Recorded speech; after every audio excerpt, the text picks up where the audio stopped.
अस्सलाम वालेकुम स्टूडेंट्स। आज जो हम लोग अपना नया टॉपिक स्टार्ट कर रहे हैं ये आपकी बुक का चैप्टर नंबर 8 है।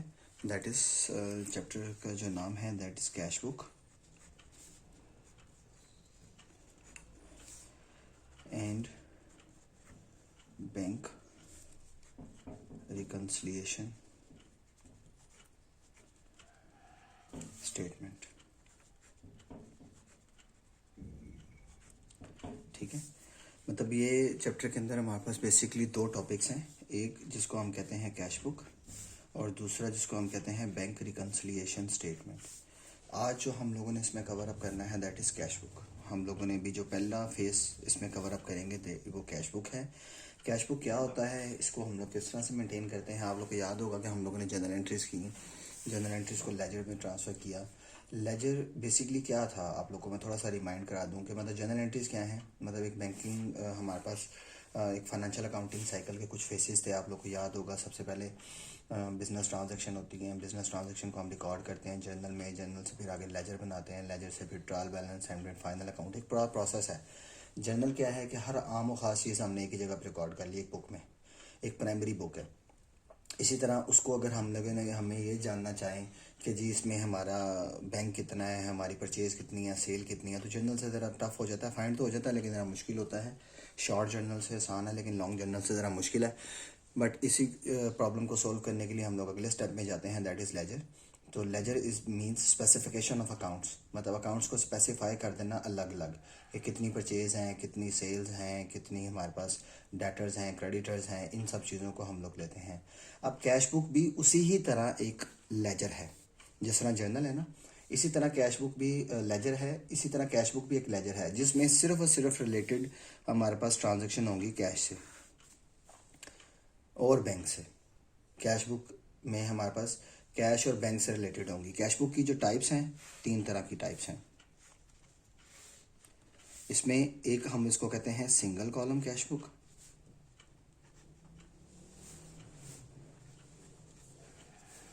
डबल कॉलम कैश बुक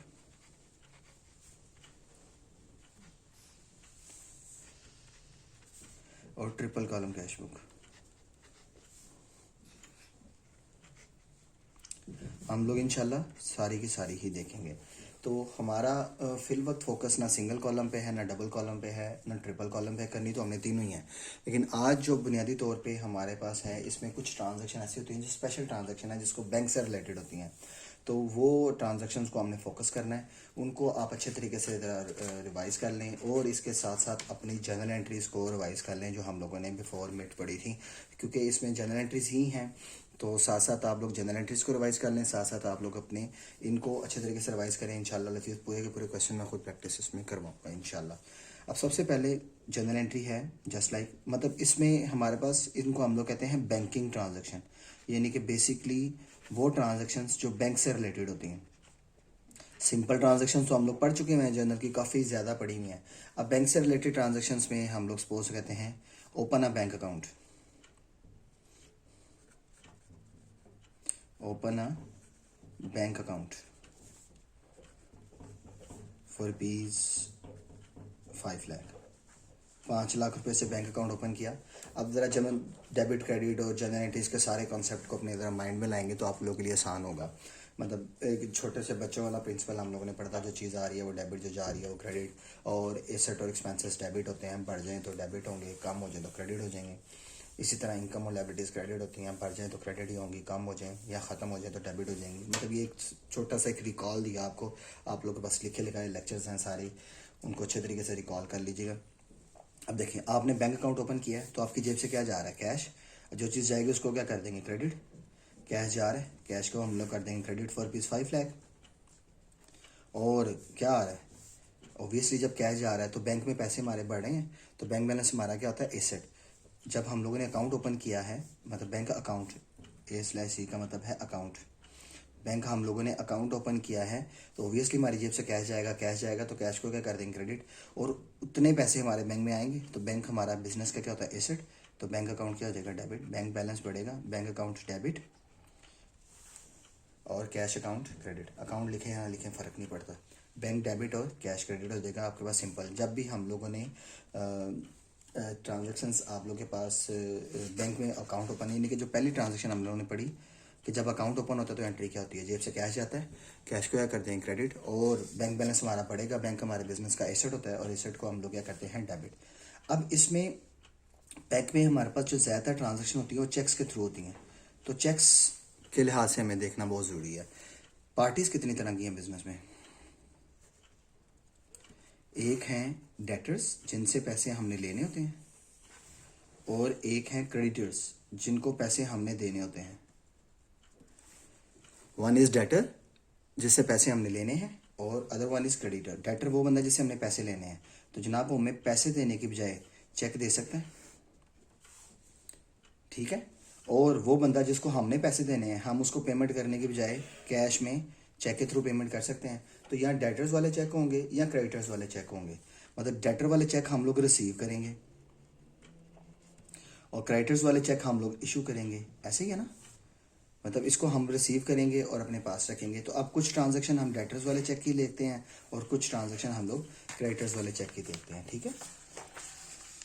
अगर हम लोग डेटर्स वाले चेक की पहले ट्रांजैक्शन देखें बड़े सादे से लफ्ज़ों में, तो ये देखें, रिसीव अ चेक।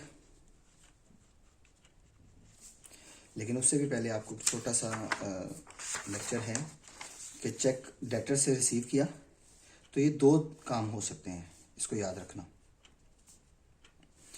आप चेक देखें ना, मैं सपोज चेक डेटर से मुझे वसूल किया तो मैंने अपने पास थोड़ी रखना है, साथ ही मैं क्या करूँगा, डिपॉजिट इनटू बैंक,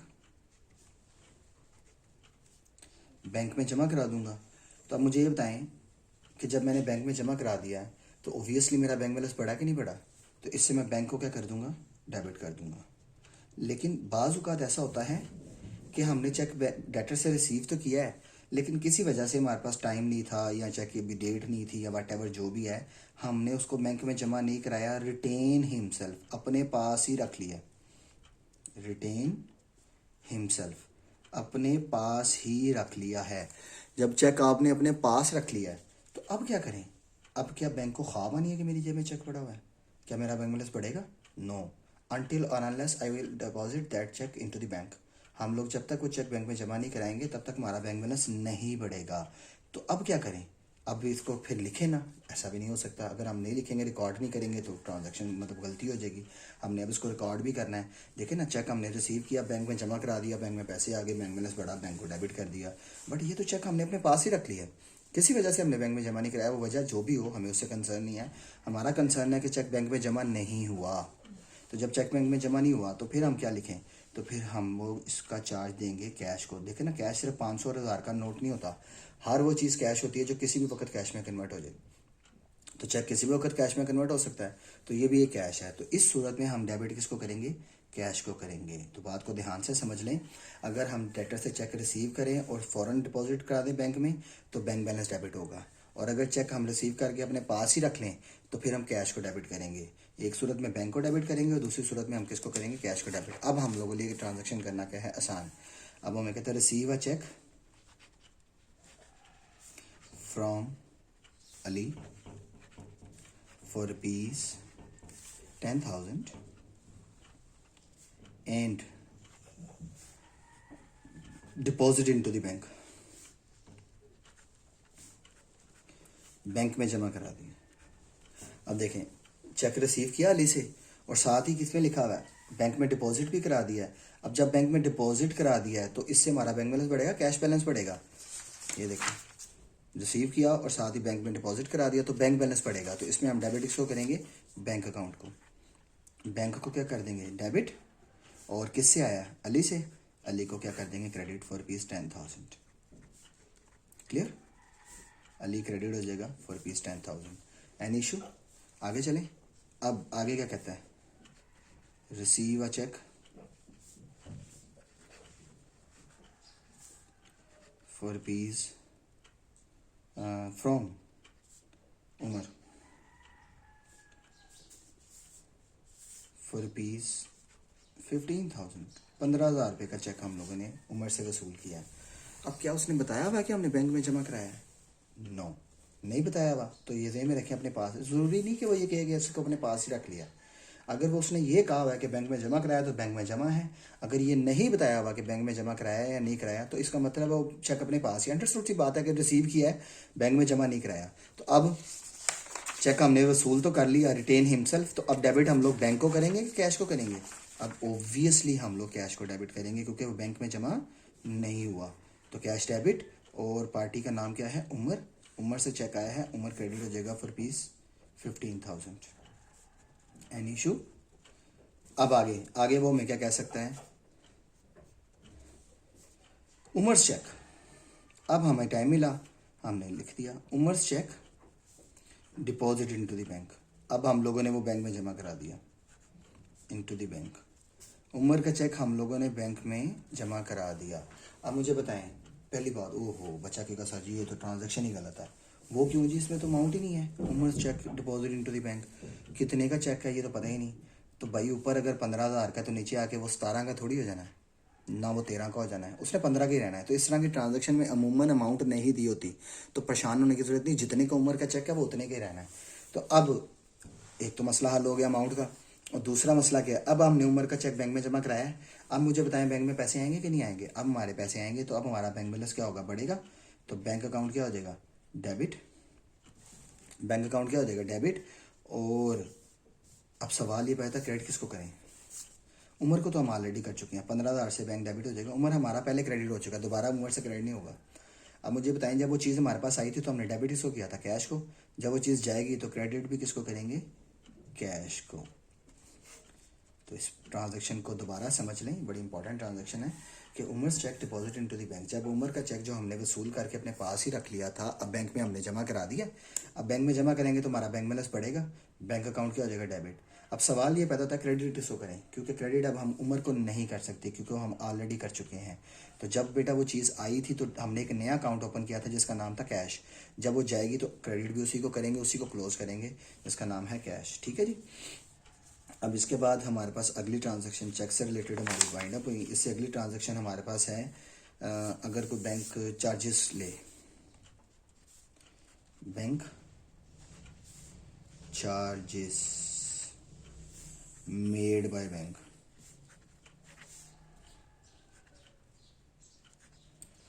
इसके अलावा डिसऑनर चेक की होती हैं, जब वो सवाल में आएंगे तो उसके साथ ही मैं लेक्चर के साथ साथ समझाता जाऊंगा। ठीक है। बैंक ने चार्जेस मेड किए हैं फॉर रुपीज़ 500। अब बैंक ने चार्ज किए हैं, ये मेड बाय बैंक, बैंक ने चार्ज किए हैं, तो ऑब्वियसली बैंक वो पैसे काटता है। तो बैंक की तो इनकम है, लेकिन हम अपने लिहाज से सोचें तो हमारा तो एक्सपेंस है। तो बैंक चार्जेस हमारा एक्सपेंस है। एक्सपेंस क्या होते हैं? डेबिट।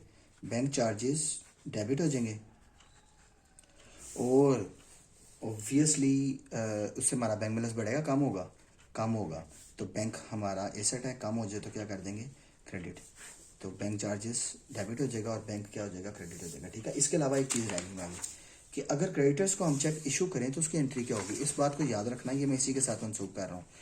कोई भी पेमेंट आप लोग चेक के थ्रू करें, मतलब बैंक बैलेंस हमारा बढ़ेगा, कम होगा? कम होगा। तो ऑब्वियसली बैंक क्रेडिट हो जाएगा। मुख्तलिफ ट्रांजैक्शन इसके अंदर कर रहा हूँ। Suppose payment made by cheque to Ahmed for rupees 5,000। 5,000 रुपये की पेमेंट अहमद को की है, तो अहमद क्या हो जाएगा? डेबिट 5,000 से। और किसके थ्रू पेमेंट की है? चेक के थ्रू। तो बैंक बैलेंस बढ़ेगा, कम होगा? कम होगा। तो बैंक क्या हो जाएगा? क्रेडिट हो जाएगा फॉर रुपीज़ 5,000। क्लियर? अब इसी तरह हम कहते हैं जी एक्सपेंसेस को कर लें। रेंट पेड बाय चेक,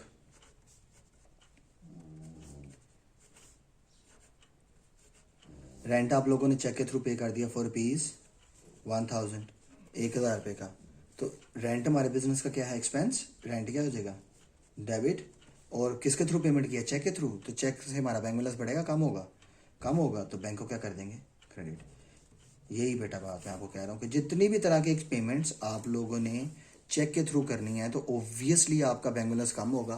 तो बैंक बैलेंस कम होगा तो हम लोग बैंक को क्या करेंगे? क्रेडिट। तो ये कुछ ट्रांजैक्शन है बेटा आप लोगों के पास जो हैं हम लोगों ने बैंकिंग ट्रांजैक्शंस देखी। अब आप लोगों को थोड़ी देर में मैं ये लेक्चर भी अपलोड कर देता हूँ और साथ में क्वेश्चंस भी देता हूँ। होमवर्क आप लोगों का क्वेश्चंस जो मैं दूंगा उसका क्या है, कैश बुक मैं खुद ही बनाऊंगा, कैश बुक आप लोगों ने नहीं बनानी। होमवर्क आप लोगों का क्या है, जस्ट आप लोगों को जो मैं सवाल दूंगा क्वेश्चन नंबर 1 2 3 4 जिनकी उनकी आप लोगों ने जर्नल एंट्रीज करनी है। आप लोगों ने उसकी क्या करनी है, जर्नल एंट्रीज करनी है। प्रैक्टिस क्वेश्चन आप लोग के ये हैं, मिसाल के तौर पे 1 2 3 4 सवाल जितने भी दूंगा तो उसकी आपने जस्ट जर्नल एंट्रीज बना के रखनी है। जर्नल एंट्री से कैश बुक कैसे बनते हैं, जर्नल एंट्री आप लोगों को तो आती है ना, कैश बुक नहीं बनानी आती ना, तो single column, double column, triple column ये मैं खुद बनाऊंगा। ठीक है, तो जितने भी सवाल अभी मैं आप लोग के उसके क्लास के अंदर पोस्ट कर दूंगा, तो उसको जितने भी क्वेश्चन मैं दूंगा उसको आप लोगों ने क्या करना है, उनकी जस्ट जर्नल एंट्रीज करनी है। आगे इंशाल्लाह हम लोग खुद देखेंगे। थैंक यू वेरी मच, अल्लाह हाफिज़।